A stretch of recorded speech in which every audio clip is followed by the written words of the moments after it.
إن الله كان عليكم رقيبا. نحمده ونصلي على رسوله الكريم أما بعد فأعوذ بالله من الشيطان الرجيم بسم الله الرحمن الرحيم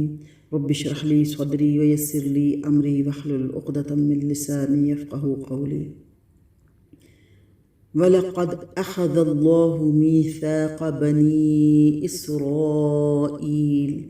اور اللہ نے بنی اسرائیل سے عہد لیا وَبَعَثْنَا مِنْهُمْ 12 نَقِيبًا اور ہم نے ان میں سے 12 نقیب معمور کیے، نقیب سردار۔ وَقَالَ اللَّهُ إِنِّي مَعَكُمْ اور اللہ نے ان سے وعدہ کیا کہ میں تمہارے ساتھ ہوں۔ لَئِنْ أَقَمْتُمُ الصَّلَاةَ اگر تم نماز کا اہتمام رکھو گے، وَآتَيْتُمُ الزَّكَاةَ اور زکوٰۃ دیتے رہو گے، وَآمَنْتُمْ بِرُسُلِي اور میرے رسولوں پر ایمان لاؤ گے، وَعَزَّرْتُمُوهُمْ اور ان کی مدد کرتے رہو گے، وَأَقْرَضْتُمُ اللَّهَ قَرْضًا حَسَنًا اور اللہ کو قرض حسنہ دیتے رہو گے، حَسَنًا لَأُكَفِّرَنَّ عَنْكُمْ تو میں تم سے تمہارے گناہ دور کر دوں گا، لَأُكَفِّرَنَّ عَنْكُمْ تو میں تم سے دور کر دوں گا، سَيِّئَاتِكُمْ تمہارے گناہ، وَلَأُدْخِلَنَّكُمْ اور تم کو داخل کروں گا، جنات تجری من تحتها الانہار ایسے باغوں میں داخل کروں گا جن میں نہریں بہتی ہوں گی، فمن کفر بعد ذلک منکم بس جو اس کے بعد بھی تم میں سے کفر کرے گا، فقد ضل سواء السبیل تو وہ اصل شاہراہ سے بھٹک گیا۔ عزیز دوستو، بھائیوں، بہنوں، بزرگوں اور بچوں، السلام علیکم۔ اس آیت مبارکہ میں اللہ سبحانہ وتعالیٰ نے 12 نقیبوں کا ذکر فرمایا ہے۔ نقیب کے معنی نگرانی اور تفتیش کرنے والے کے ہیں۔ بنی اسرائیل کے 12 قبیلے تھے اور اللہ تعالیٰ نے ان میں سے ہر قبیلے پر ایک ایک نقیب خود اسی قبیلہ سے مقرر کرنے کا حکم دیا تھا تاکہ وہ ان کے حالات پر نظر رکھے اور انہیں بے دینی اور بد اخلاقی سے بچانے کی کوشش کرتا رہے۔ بائبل کی کتاب گنتی میں 12 سرداروں کا ذکر موجود ہے، مگر ان کی وہ حیثیت جو یہاں لفظ نقیب سے قرآن میں بیان کی گئی ہے، بائبل کے بیان سے ظاہر نہیں ہوتی۔ بائبل انہیں صرف رئیسوں اور سرداروں کی حیثیت سے پیش کرتی ہے اور قرآن کریم ان کی حیثیت اخلاقی اور دینی نگران کار کی قرار دیتا ہے، یعنی جو رسول بھی میری طرف سے آئیں ان کی دعوت پر اگر تم لبیک کہتے اور ان کی مدد کرتے رہے، خدا کی راہ میں اپنا مال خرچ کرتے رہے، چونکہ اللہ تعالیٰ اس ایک ایک پائی کو جو انسان اس کی راہ میں خرچ کرے کئی گنا زیادہ انعام کے ساتھ واپس کرنے کا وعدہ فرماتا ہے۔ اس لیے قرآن نے جگہ جگہ راہ خدا میں مال خرچ کرنے کو قرض سے تعبیر کیا گیا ہے، بشرطے کہ وہ اچھا قرض ہو، یعنی جائز ذرائع سے کمائی ہوئی دولت خرچ کی جائے، خدا کے قانون کے مطابق خرچ کی جائے اور خلوص و حسن نیت کے ساتھ خرچ کی جائے۔ کسی سے اس کی برائیاں زائل کر دینے کے 2 مطلب ہیں، ایک یہ کہ راہ راست کو اختیار کرنے اور خدا کی ہدایت کے مطابق فکر و عمل کے صحیح طریقے پر چلنے کا لازمی نتیجہ یہ ہوگا کہ انسان کا نفس بہت سی برائیوں سے اور اس کا طرز زندگی بہت سی خرابیوں سے پاک ہوتا چلا جائے۔ دوسرے یہ کہ اس اصلاح کے باوجود اگر کوئی شخص بحیثیت مجموعی کمال کے مرتبے کو نہ پہنچ سکے اور کچھ نہ کچھ برائیاں اس کے اندر باقی رہ جائیں تو اللہ سبحانہ وتعالیٰ اپنے فضل سے ان پر مؤاخذہ نہیں فرمائے گا اور ان کو اس کے حساب سے ساقط کر دے گا، کیونکہ جس نے اساسی ہدایت اور بنیادی اصلاح قبول کر لی ہو اس کی جزئی اور ضمنی برائیوں کا حساب لینے میں اللہ سبحانہ وتعالیٰ سخت گیر نہیں ہے۔ اس آیت مبارکہ میں وضاحت ہے کہ جب اللہ نے مومنوں کو وہ عہد میثاق پورا کرنے کی تاکید کی جو اس نے حضرت محمد صلی اللہ علیہ وسلم کے ذریعے سے لیا، اور انہیں قیام حق اور شہادت عدل کا حکم دیا، اور انہیں وہ انعامات یاد کرائے جو ان پر ظاہر اور باطنہ ہوئے، اور بالخصوص یہ بات کہ انہیں حق اور ثواب کے راستے پر چلنے کی توفیق عطا فرمائی، تو اب اس مقام پر اس عہد کا ذکر فرمایا جا رہا ہے جو بنی اسرائیل سے لیے گیا اور جس میں وہ ناکام رہے۔ یہ گویا بالواسطہ مسلمانوں کو تنبیہ ہے کہ تم بھی کہیں بنی اسرائیل کی طرح عہد اور میثاق کو پامال کرنا شروع نہ کر دینا۔ اس وقت کا واقعہ ہے جب حضرت موسیٰ علیہ السلام جابرہ سے قتال کے لیے روانہ ہوئے، یہ ایک جگہ تھی جابرہ، وہاں سے قتال کے لیے روانہ ہوئے، تو انہوں نے اپنی قوم کے 12 قبیلوں کے 12 نقیب مقرر فرما دیے۔ 12 نقیب سے مراد 12 سردار مقرر فرما دیے تاکہ وہ انہیں جنگ کے لیے تیار بھی کریں، ان کی قیادت اور رہنمائی بھی کریں اور دیگر معاملات کا انتظام بھی کریں۔ اس آیت مبارکہ میں سواء السبیل کا ذکر ہے۔ اس لفظ کی معنویت کو سمجھنے کے لیے پہلے یہ ذہن نشین کر لینا چاہیے کہ انسان بجائے خود اپنی ذات میں ایک عالم اصغر ہے جس کے اندر بے شمار مختلف قوتیں اور قابلیتیں ہیں، خواہشیں ہیں، جذبات اور رجحانات ہیں، نفس اور جسم کے مختلف مطالبے ہیں، روح اور طبیعت کے مختلف تقاضے ہیں۔ پھر ان افراد کے ملنے سے جو اجتماعی زندگی بنتی ہے وہ بھی بے حد و حساب پیچیدہ تعلقات سے مرکب ہوتی ہے، اور تمدن و تہذیب کے نشو و نما کے ساتھ ساتھ اس کی پیچیدگیاں بڑھتی چلی جاتی ہیں۔ پھر دنیا میں جو سامان زندگی انسان کے چاروں طرف پھیلا ہوا ہے، اس سے کام لینے اور اس کو انسانی تمدن میں استعمال کرنے کا سوال بھی انفرادی اور اجتماعی حیثیت سے بکثرت شاخ در شاخ مسائل پیدا کرتا ہے۔ انسان اپنی کمزوری کی وجہ سے اس پورے عرصہ حیات پر بیک وقت ایک متوازن نظر نہیں ڈال سکتا۔ اس بنا پر انسان اپنے لیے خود زندگی کا کوئی ایسا راستہ بھی نہیں بنا سکتا جس میں اس کی ساری قوتوں کے ساتھ انصاف ہو، اس کی تمام خواہشوں کا ٹھیک حق ادا ہو جائے، اس کے سارے جذبات اور رجحانات میں توازن قائم رہے، اس کے سب اندرونی اور بیرونی تقاضے تناسب کے ساتھ پورے ہوں، اس کی اجتماعی زندگی کے تمام مسائل کی مناسب رعایت ملحوظ ہو اور ان سب کا ایک ہموار اور متناسب حل نکل آئے، اور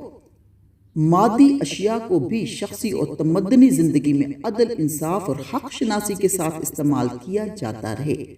جب انسان خود اپنا رہنما اور اپنا شارع بنتا ہے تو حقیقت کے مختلف پہلوؤں میں سے کوئی ایک پہلو، زندگی کی ضرورتوں میں سے کوئی ایک ضرورت، حل طلب مسئلوں میں سے کوئی ایک مسئلہ اس کے دماغ پر اس طرح مسلط ہو جاتا ہے کہ دوسرے پہلوؤں، ضرورتوں اور مسئلوں کے ساتھ وہ بلا ارادہ یا بالارادہ بے انصافی کرنے لگتا ہے، اور اس کی اس رائے کے زبردستی نافذ کیے جانے کا نتیجہ یہ ہوتا ہے کہ زندگی کا توازن بگڑ جاتا ہے اور وہ بے اعتدالی کی کسی ایک انتہا کی طرف ٹیڑھی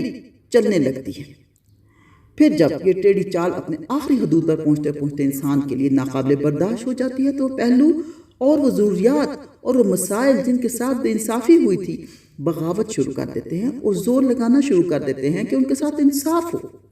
مگر انصاف پھر بھی نہیں ہوتا، کیونکہ پھر وہی عمل رونما ہوتا ہے کہ ان میں سے کوئی ایک جو سابق بے اعتدالی کی بدولت سب سے زیادہ دبا دیا گیا تھا، انسانی دماغ پر حاوی ہو جاتا ہے اور اسے اپنے مخصوص مقتضا کے مطابق ایک خاص رخ پر بہا لے جاتا ہے، جس میں صرف دوسرے پہلوؤں اور ضرورتوں اور مسئلوں کے ساتھ بے انصافی ہونے لگتی ہے۔ اس طرح انسانی زندگی کو کبھی سیدھا چلنا نصیب نہیں ہوتا، ہمیشہ وہ ہچکولے ہی کھاتی رہتی ہے اور تباہی کے ایک کنارے سے دوسرے کنارے کی طرف ڈھلکتی چلی جاتی ہے۔ تمام وہ راستے جو خود انسان نے اپنی زندگی کے لیے بنائے ہیں خط منحنی کی شکل میں واقع ہیں،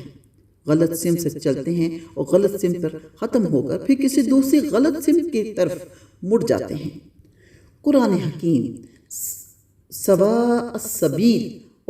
کو صراط مستقیم کہتا ہے۔ یہ شاہراہ دنیا کی اس زندگی سے لے کر آخرت کی دوسری زندگی تک بے شمار ٹیڑھے راستوں کے درمیان سے سیدھی گزرتی چلی جاتی ہے۔ جو اس پر چلا وہ یہاں راست رو اور آخرت میں کامیاب اور بامراد ہے، اور جس نے اس راہ کو گم کر دیا وہ یہاں غلط ہیں، غلط رو اور غلط کار ہیں، اور آخرت میں لا محالہ اسے دوزخ میں ہی جانا پڑا ہے،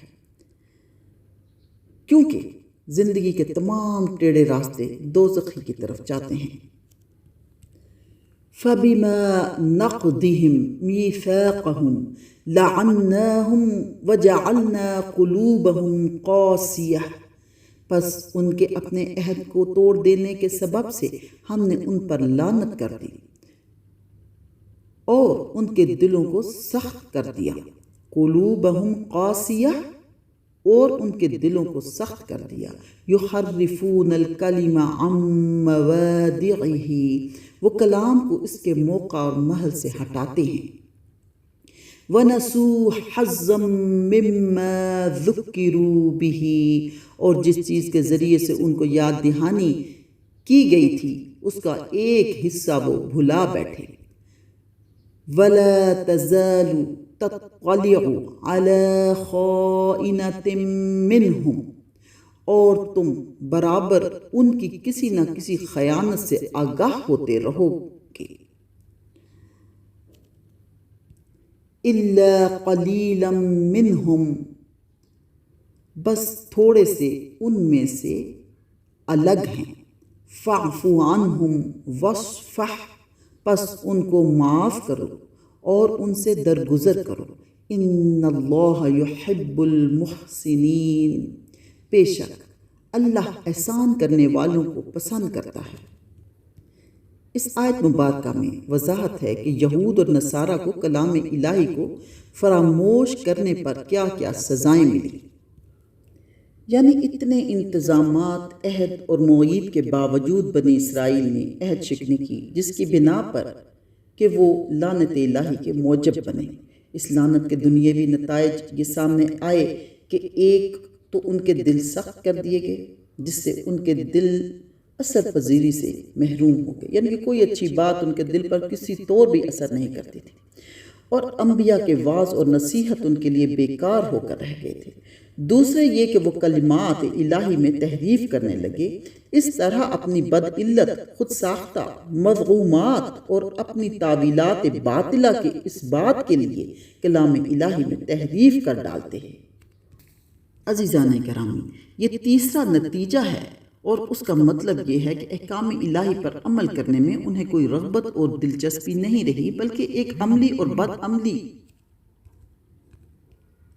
ان کا شعار بن گئی، اور وہ پستی کے اس مقام پر پہنچ گئے کہ نہ ان کے دل ٹھیک رہے اور نہ ہی فطرت مستقیم، یعنی خیانت اور مکر ان کے کردار کا ایک جز بن گیا، جس کے نمونے ہر وقت آپ کے سامنے آتے رہیں گے۔ یہ تھوڑے سے لوگ وہی ہیں جو یہودیوں میں سے مسلمان ہو گئے تھے، اور ان کی تعداد 10 سے بھی کم تھی۔ عفو اور درگزر کا حکم اس وقت دیا گیا ہے جب لڑنے کی اجازت نہیں تھی، بعد میں اس کی جگہ حکم دیا گیا قاتل الذین لا یؤمنون باللہ والیوم الآخر، ان لوگوں سے جنگ کرو جو اللہ اور یوم آخرت پر ایمان نہیں رکھتے۔ بعض کے نزدیک عفو اور درگزر کا حکم منسوخ نہیں ہے، یہ بجائے خود ایک اہم حکم ہے، حالات کے مطابق اسے بھی اختیار کیا جا سکتا ہے، اور اس کے بھی بعض دفعہ وہ نتائج حاصل ہو جاتے ہیں جن کے لیے قتال کا حکم ہے۔ وَمِنَ الَّذِينَ قَالُوا إِنَّا نَصَارَى، اور جو لوگ دعویٰ کرتے ہیں کہ ہم نصارہ ہیں، أَخَذْنَا مِيثَاقَهُمْ فَنَسُوا حَظًّا مِّمَّا ذُكِّرُوا بِهِ، ہم نے ان سے بھی عہد لیا تو جس چیز کے ذریعے سے ان کو یاد دہانی کی گئی، فَأَغْرَيْنَا یاد دہانی کی گئی وہ اس کا ایک حصہ بھلا بیٹھے۔ فَأَغْرَيْنَا بَيْنَهُمُ الْعَدَاوَةَ وَالْبَغْضَاءَ إِلَى يَوْمِ الْقِيَامَةِ، پس ہم نے قیامت تک کے لیے ان کے درمیان عداوت اور بغض کی آگ بھڑکا دی۔ وَسَوْفَ يُنَبِّئُهُمْ، وَسَوْفَ يُنَبِّئُهُمُ اللَّهُ بِمَا كَانُوا يَصْنَعُونَ، اور جو کچھ وہ کرتے ہیں ان قریب اللہ اس سے ان کو آگاہ کرے گا۔ لوگوں کا یہ خیال غلط ہے کہ نصارہ کا لفظ ناصرہ سے ماخوذ ہے جو مسیح علیہ السلام کا وطن تھا۔ دراصل اس کا ماخذ نصرت ہے، اور اس کی بنا وہ قول ہے جو مسیح علیہ السلام کے سوال من انصاری الی اللہ، خدا کی راہ میں کون لوگ میرے مددگار ہیں، کے جواب میں حواریوں نے کہا تھا کہ نحن انصار اللہ، ہم اللہ کے کام میں مددگار ہیں۔ عیسائی مصنفین کو بالعموم محض ظاہری مشابہت دیکھ کر یہ غلط فہمی ہوئی کہ مسیحیت کی ابتدائی تاریخ میں ناصریہ کے نام سے جو ایک فرقہ پایا جاتا تھا اور جنہیں حقارت کے ساتھ ناصری اور ایبونی کہا جاتا تھا، انہی کے نام کو قرآن نے تمام عیسائیوں کے لیے استعمال کیا ہے، لیکن یہاں قرآن صاف کہہ رہا ہے کہ انہوں نے خود کہا تھا کہ ہم نصارہ ہیں، اور یہ ظاہر ہے کہ عیسائیوں نے اپنا نام کبھی ناصری نہیں رکھا۔ قرآن مجید نے اسی لیے مسیح کے ماننے والوں کو مسیحی یا عیسائی کے نام سے یاد نہیں کیا ہے، بلکہ انہیں یاد دلایا ہے کہ تم دراصل ان لوگوں کے نام لیوا ہو جنہیں عیسیٰ ابن مریم نے پکارا تھا کہ من انصاری الی اللہ، کون ہے جو اللہ کی راہ میں میری مدد کرے، اور انہوں نے جواب دیا تھا کہ نحن انصار اللہ، ہم اللہ کی راہ میں مددگار ہیں۔ اس لیے تم اپنی ابتدائی اور بنیادی حقیقت کے اعتبار سے نصارہ یا انصار ہو، لیکن آج عیسائی مشنری اس یاد دہانی پر قرآن کا شکریہ ادا کرنے کے بجائے الٹی شکایت کر رہے ہیں۔ قرآن نے ان کو مسیحی کہنے کے بجائے انصاری کے نام سے کیوں موسوم کیا؟ یہ عہد الہی سے انحراف اور بے عملی کی وہ سزا ہے جو اللہ کی طرف سے ان پر قیامت تک کے لیے مسلط کر دی گئی۔ چنانچہ عیسائیوں کے کئی فرقے ہیں